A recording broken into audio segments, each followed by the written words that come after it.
نہ وہ زمین میں کاشت کر رہا ہے، نہ وہ مال جو ہے جنس جو ہے وہ کھیت سے یہاں لا رہا ہے. جس نے محنت کی ہے کھیت کے اندر اس کا ایک حصہ ہے جائز، اس نے تو اپنے خون پسینے سے اس کے اوپر اپنا حق ثابت کیا. جس مزدور نے اس کو اٹھا کر ٹرک میں رکھا ہے اس نے بھی ایک محنت کی، اس کو اس محنت کا معاوضہ ملنا چاہیے. وہ ٹرک جو اسے لے کر آ رہا ہے شہر تک، منڈی تک، اس نے بھی محنت کی ہے، اس کو بھی معاوضہ ملنا چاہیے. لیکن یہ آڑتی صاحب کس چیز کا معاوضہ لے رہے ہیں؟ ان کی کون سی محنت ہے سوائے اس کے کہ سرمایہ ہے اور سرمایہ لے کر اڈا بنا کر بیٹھ گئے ہیں اور دو طرفہ لے رہے ہیں، خریدار سے بھی اور فروخت کنندہ سے بھی. یہ حرام مطلق ہے، اس میں کوئی شک نہیں.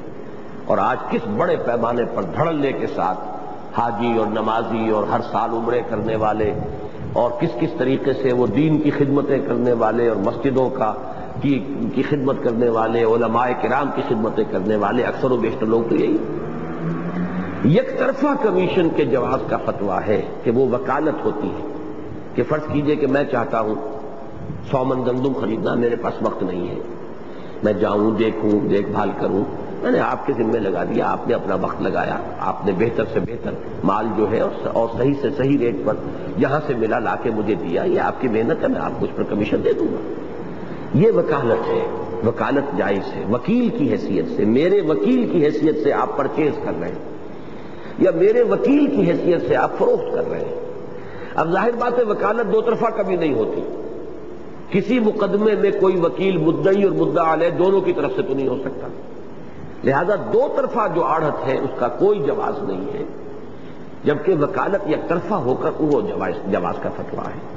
اسی طریقے سے ہمارے ہاں فارورڈ ٹریڈنگ جتنی ہوتی ہے، سودا ہو رہا ہے مستقبل کا، اس میں کیا ہوتا ہے کہ ایک شخص سودا کرتا ہے 10 لاکھ کا اور صرف 10% دیتا ہے، 1 لاکھ دے دیتا ہے یا اس سے بھی اور کم، بیانہ دیا اور سودا ہو گیا. اسلام کی روح سے یہ سودا حرام ہے. مستقبل کا کوئی سودا، اسے بیع سلم کہتے ہیں، اسلام میں جائز نہیں ہے جب تک کہ ٹوٹل پیمنٹ نہ ہو. اگر وہ 10 لاکھ روپے کا تھا معاملہ، فرض کیجئے اگلے سال کا آپ ایک معاہدہ کرتے ہیں کہ اگلے سال جون کے مہینے میں آپ سے 1000 من گندم لوں گا، 100 روپے من دوں گا. اب اس کی رقم کر دیجئے کتنا بنا، 10 لاکھ بنا، کتنا بنا وہ میں دوں گا. تو 10 لاکھ کا 10 لاکھ آپ کو ابھی دینا پڑے گا. یہ نہیں کہ آپ اس کی کوئی ایک پرسنٹیج دے کر سمجھے کہ سودا ہو گیا، یہ حرام ہے. اس کا مقصد کیا ہے؟ جس کو آج کل کی اصطلاح میں اوور ٹریڈنگ کہتے ہیں کہ سرمایہ تو آپ کا کم ہے اور کاروبار آپ کر رہے ہیں، آپ کی اپنی راس اور پونجی جو ہے وہ تو 5 لاکھ ہے اور کاروبار آپ کر رہے ہیں 50 لاکھ کی سرحد پر جا کر. یہ بھی در حقیقت سرمایہ داری اور سرمایہ کے ارتکاز کا ذریعہ بنتا ہے، پیسہ پیسے کو کھینچتا ہے. تو اسلام نے اس وقت تفصیل میں جانے کا موقع نہیں ہے.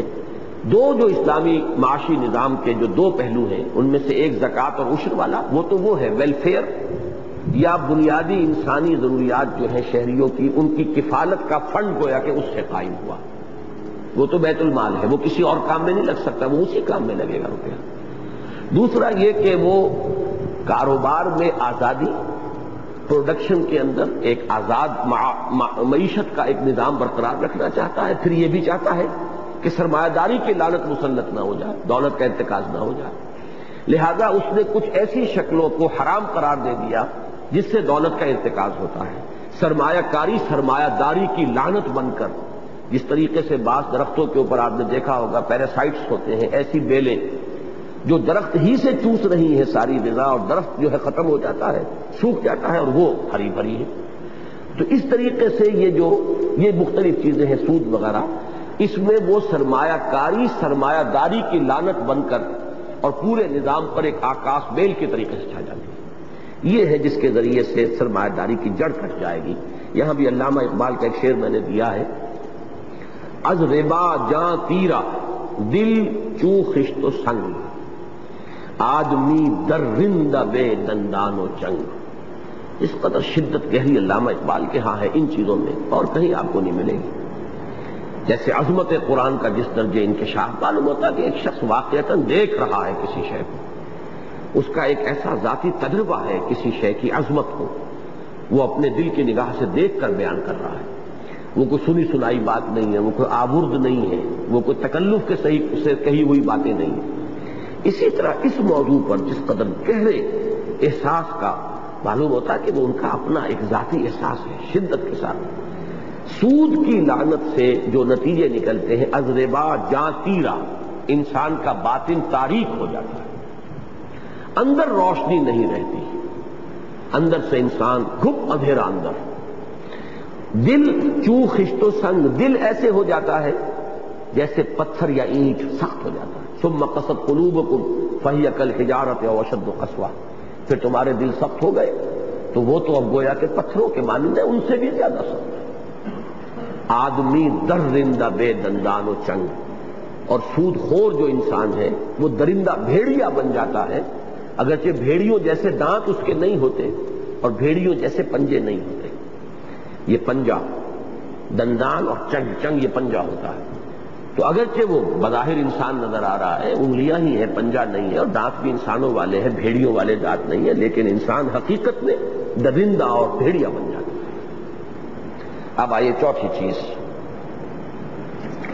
شریعت اسلامی کی حدود کے اندر اندر انفرادی ملکیت اور آزاد معاشی جد و جہد کی فضا برقرار رہے گی، اور اس ضمن میں صحت مند مقابلے سے صنعت و تجارت کو فروغ اور پیداوار میں اضافہ ہوگا. اس کی وضاحت تو میں کر چکا ہوں کہ در حقیقت یہ دو نظام جو ہے، اور یہ دو نظام کیوں وجود میں آئے، در حقیقت یہ انسان کے تجربات ہیں.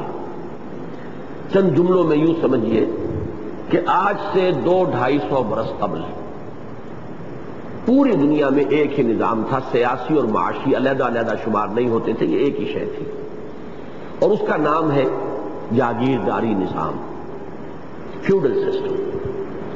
بادشاہت ہوتی تھی ٹاپ پر، اور بادشاہ کے نیچے جاگیردار، 20 ہزاری، 30 ہزاری، 40 ہزاری، 50 ہزاری، 5 ہزاری، 10 ہزاری، یہ ہماری ہندوستان کی اصطلاح تھی. اور وہاں بیرنز ہیں، لارڈز ہیں، یہ ان کے مارکوئس ہیں، فلاں ہیں، یہ بھی ان کے گریڈز تھے. جاگیردار اپنے علاقے کا مالک مطلق ہے، جو بھی رہ رہا ہے وہ اس کی رعیت ہے، اور ہر شے کا وہ مالک ہے. جو بھی کام کر رہا ہے کھیت میں وہ بھی گویا کہ اس کے مزارے کی حیثیت رکھتا ہے. جو کہیں کپڑا بن رہا ہے بیٹھا ہوا کوئی لوہار ہے، وہ بھی در حقیقت اس کے کمی کاری ہے، اور جاگیردار پر بادشاہ اوپر بیٹھا ہوا ہے. یہ نظام تھا، اس کو آپ سیاسی کہہ لیں، معاشی کہہ لیں. اب اس میں جو ظلم تھا، جو تمیز بندہ و آقا، فساد آدمیت ہے والی کیفیت تھی، جو بادشاہوں کے محلوں میں عیاشیاں اور جاگیرداروں کے ہاں عیاشیاں، ان کے کتوں کے لیے وہ کچھ کہ جو کسان کے لیے نہیں ہے، حالانکہ کسان جو ہے اصل تو کمائی وہ کر رہا ہے. تو یہ چونکہ غلط شے تھی، ظلم تھا، فطرت نے اس کے خلاف وا کیا، انسان نے ریوولٹ کیا. تو سب سے پہلا قدم اٹھایا جمہوریت، بادشاہت کا ختم. یہ گویا کہ ایک صحیح رخ پر پہلا قدم تھا، لیکن یہ کہ انسان کا علم جو ہے وہ محدود ہے. ایک خرابی کا تو علاج کیا، لیکن اب اس کے نتیجے میں کیا نکلا؟ سرمایہ داری وجود میں آ گئی، اور خاص طور پر انڈسٹریل ریولوشن بھی چونکہ ساتھ ہی آ گیا سائنسی ترقی کی وجہ سے. تو ان دونوں نے مل کر سرمایہ داری کی لعنت اختیار کر لی. پہلے جاگیردار جو ہے اس کی حکومت تھی، اب سرمایہ دار کی حکومت ہو گئی.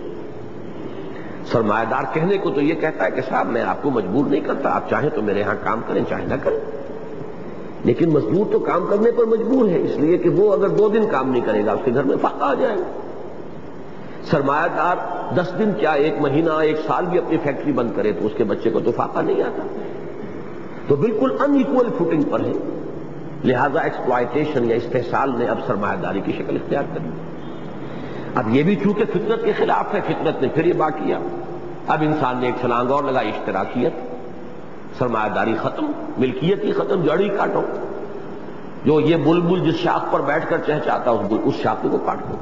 لیکن اس سے پھر جبر آ گیا، 1 پارٹی گورنمنٹ قائم ہو گئی اور بدترین عاملیت آ گئی. یہ سب ٹھوکریں ہیں جو انسان کھا رہا ہے، اس لیے کہ جو وحی کی رہنمائی ہے اس کو وہ اختیار نہیں کر رہا. وحی کی رہنمائی یہ ہے کہ آزادی بھی برقرار رہے، فری انٹرپرائز بھی ہو، پرسنل انسینٹیو بھی ہو، زیادہ کام کرنے کا جذبہ بھی ہو، ایک آزاد فضا بھی ہو. آدمی بالکل نہ جاگیردار کا غلام ہو، نہ سرمایہ دار کا غلام ہو، نہ کسی ایک پارٹی کا غلام ہو کر رہ جائے. لیکن یہ ہے کہ سرمایہ داری کی لعنت بھی نہ ہو، جبر بھی نہ ہو. ان تمام چیزوں کو اسلام نے اس طریقے سے اپنے نظام میں سمو دیا کہ صحت مند مقابلہ جو ہے اس کی فضا برقرار رہے، آزاد معیشت کی، آزاد جد و جہد کا